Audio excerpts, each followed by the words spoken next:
what are we talking about when we say well-being?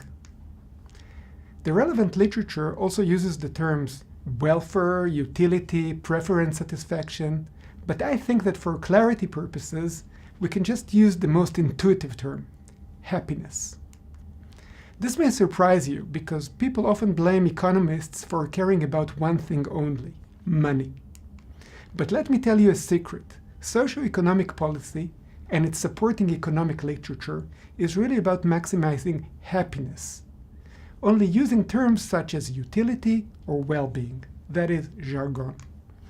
Thus, when economists design policies to maximize, for example, gross domestic product, GDP, a term that reflects the size of the economy, they do so because they want to increase the individual's ability to consume goods and services under the assumption that this would increase their happiness. So you see, it has always been happiness that economists were after, even if not explicitly stated. Except for one unique case, that of the Asian country Bhutan, this tiny country sandwiched between China and India, which measures prosperity by gauging its citizens' happiness, not GDP. They've developed, listen to this, an official gross national happiness index, in a way that all proposed policies in that country must pass this gross national happiness review. An interesting fact is that television was first introduced in Bhutan in 1999. So how do you think this affected their happiness? Very quickly, it became clear that the introduction of television decreased the population's happiness. Watching television, the people in Bhutan were exposed to Western culture, including violence, which made the crime rates increase. But what is more interesting is that apparently non-violent TV series, like Friends, were no less damaging. These TV series are about supposedly normal people, but they all look great. And even though they hardly work, if at all, they live very comfortable lives.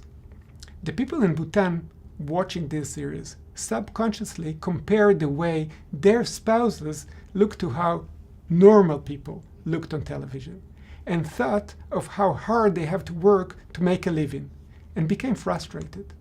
Going back to our main argument, we said happiness is the goal. All right, but what is a happiness? What should our policymaker aim to maximize? It turns out that happiness is not so easy to define. It is a subjective term, namely it is what people feel. Daniel Kahneman, a Nobel Prize-winning psychologist, who is probably the most prominent scholar in the field of behavioral economics, some say he invented the field, admitted that only recently he realized that defining happiness is even more complicated than he thought before. He argues that we have to distinguish between two notions of happiness, the experiencing self and the remembering self. The experiencing self is how we're feeling now, our immediate joy or pleasure as opposed to pain.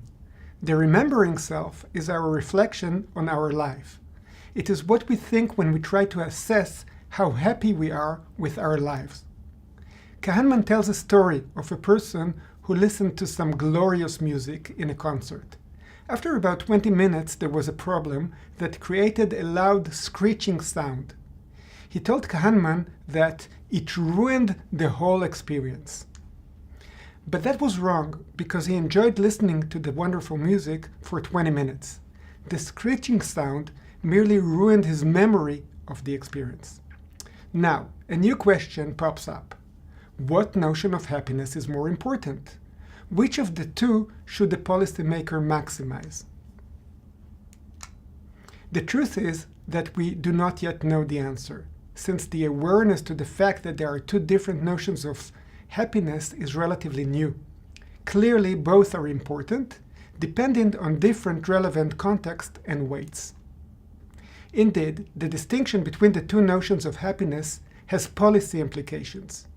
I will provide you with two examples. The first is a bit esoteric, but fun, and the other is directly relevant to our course. Let's start with the funny example.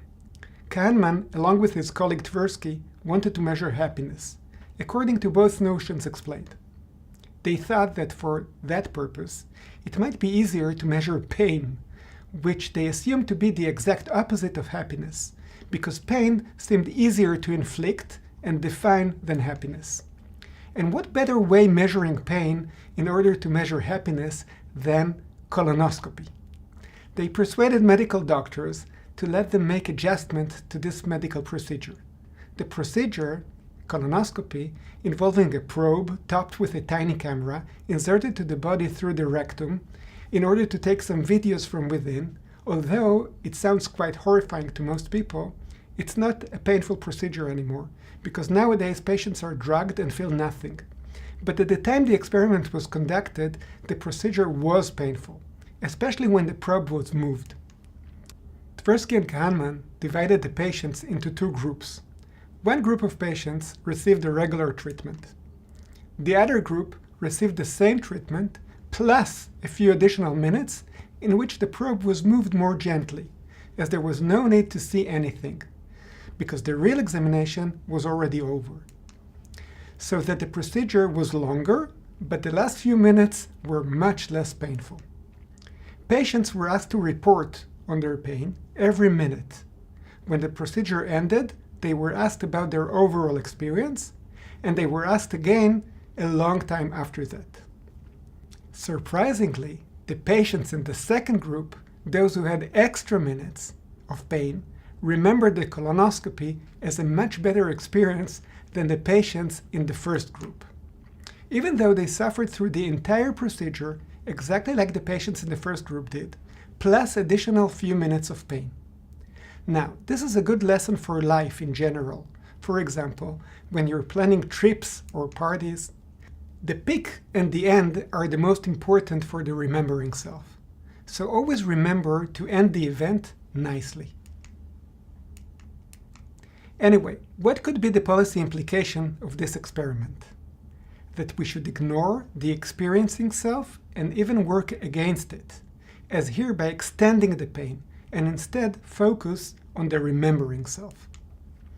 Obviously, this conclusion has straightforward policy implications for doctors, as the patients that had a more positive memory of this medical procedure were more likely to agree to do it again, which was important to reduce the risk of dying from colon cancer. But this experiment also has implications relevant to the policymaker more generally.